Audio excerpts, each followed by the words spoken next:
Hey everyone. So today we will talk about our muscles. So we have basically three types of muscles which are skeletal, smooth and cardiac.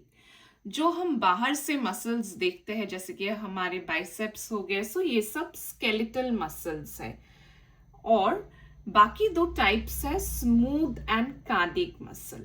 So smooth muscle कहाँ पाए जाते हैं? Smooth muscle हमारे digestive tract में पाए जाते हैं या फिर स्पिंक्टर्स में पाए जाते हैं। जो स्पिंक्टर्स हमारे इसोफेगस या ब्लैडर में है जो अगेन डाइजेशन में हेल्प करता है या मिक्चुरेशन में हेल्प करता है, वो है हमारा स्मूथ मसल। कार्डियक मसल जो हमारे हार्ट में पाए जाते हैं। On the basis of the appearance of these muscles, they can be divided into striated or non-striated. अभी स्ट्राइटेड का मतलब क्या है? अगर जेब्रा की तरह ये ब्लैक एंड व्हाइट स्ट्राइप्स में दिखाई देते हैं तो उसको हम स्ट्राइटेड बोलेंगे, जिसका एग्जाम्पल है skeletal and cardiac muscle, whereas our smooth muscles are non-striated. इन तीनों में से हमारे मर्जी से काम करने वाला खाली एक है जो हमारे स्केलेटल मसल्स है। So skeletal muscles are voluntary muscles where smooth and cardiac are involuntary muscle. Muscle के चार प्रॉपर्टीज है, ये याद करो C-triple-E से। C for contraction, E for excitation, elasticity and extension. सो ये 4 प्रॉपर्टीज है मसल के, C-triple-E। अभी मसल का जो ऑर्गेनाइजेशन है, स्ट्रक्चर है, उसे समझते हैं। सो हमारा जो मसल है वो मल्टीपल बंडल्स से बना हुआ है। इस बंडल्स को हमने बोला फैसिकल। ये हमारे मसल बंडल्स है।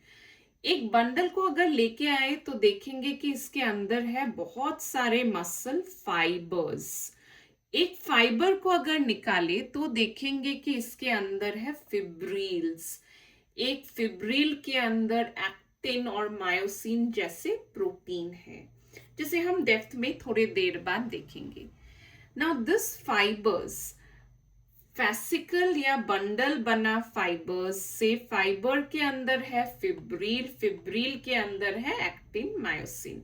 एक फाइबर का जो सराउंडिंग कनेक्टिव लेयर है उसको हमने बोला सार्कोलेमा, सार्कोलेमा। अभी एक फिब्रिल को अगर देखेंगे तो ये है एक डार्क और वाइट या लाइट जोन में डिवाइडेड। सो जो लाइट जोन है या लाइट बैंड है वो बनता है एक्टिन से, जो डार्क है वो बनता है मायोसिन से।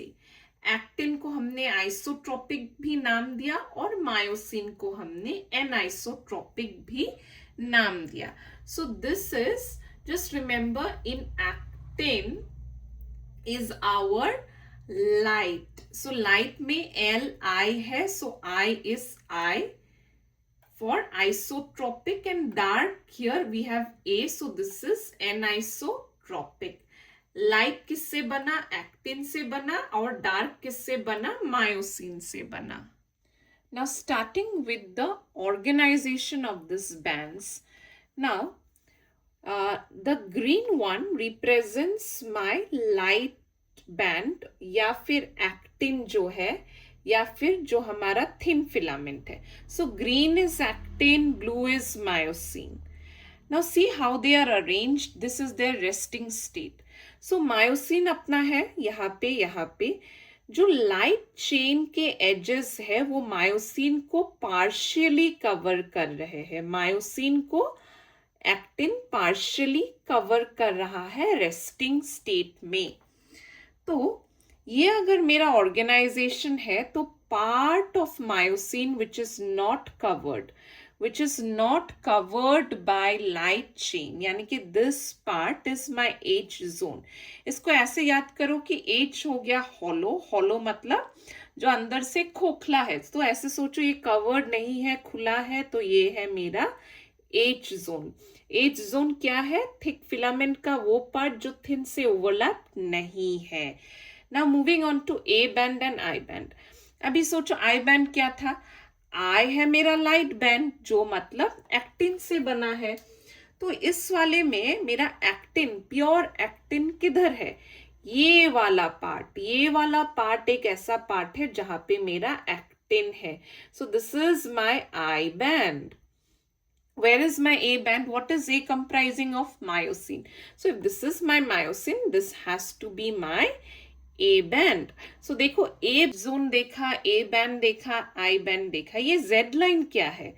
So अगर I band को हम बीच से काटे तो वो लाइन है Z line. I band को बीच से काटने वाला लाइन है Z line. दो Z line के बीच वाला ही हमारा फंक्शनल यूनिट है जो है sarcomere. Now, whenever we have contraction, these two Z lines are pushed inwards. अगर ये दो Z line inward की तरफ आए तो क्या छोटा हुआ? I band छोटा हुआ, I band छोटा हुआ. क्या A band छोटा हुआ? नहीं, क्योंकि ये इस तरफ आया, ये इस तरफ आया, मेरा A band तो वैसे का वैसा है. तो लर्निंग पॉइंट क्या है? ड्यूरिंग कॉन्ट्रैक्शन आई बैंड का जो लेंथ है वो कम होगा, लेकिन A band will remain as it is. इसका स्ट्रक्चर अगर समझो तो एक्टिन के पास है दो एफ, यानी कि दो filamentous protein.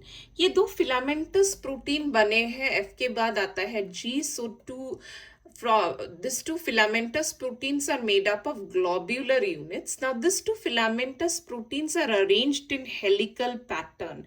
Helical matlab they are wrapped on each other. We have another set of protein which is tropomyosin, and we have another complex protein which is distributed at regular intervals known as troponin. So सोचो अगर ये bottle है अपना तो cap क्या है? Troponin cap है. सो cap को खुलना पड़ेगा.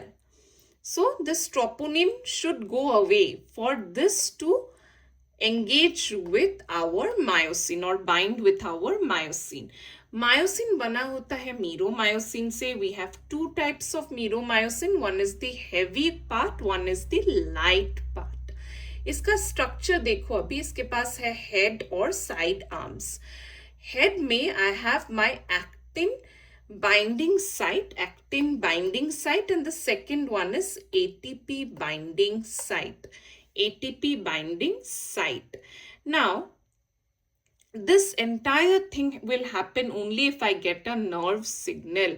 So my nerve signal will reach the sarcolemma, and this junction is known as neuromuscular junction. Now in the neuromuscular junction, when a nerve signal is received, it releases neurotransmitters like acetyl choline. ये acetyl choline जाके क्या करेगा? Calcium release करेगा. इस calcium को bind करना है troponin के साथ. जब ये कैल्शियम आके ट्रोपोनिन के साथ बाइंड करेगा, ये निकल जाएगा, which is going to activate your actin so that it binds with myosin, after which contraction will happen, and we have learned that in contraction the I band is going to reduce and A band will remain as such. So now I have release of ADP in an inorganic phosphate, and I have my myosin going back to its relaxed state.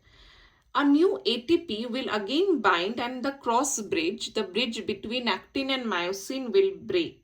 The ATP will again be hydrolyzed by the myosin head. So ये process तब तक होगा जब तक calcium ions अपने sarcoplasmic cistern के पास वापस pump back ना हो जाए, and which will release in again masking of my actin filament.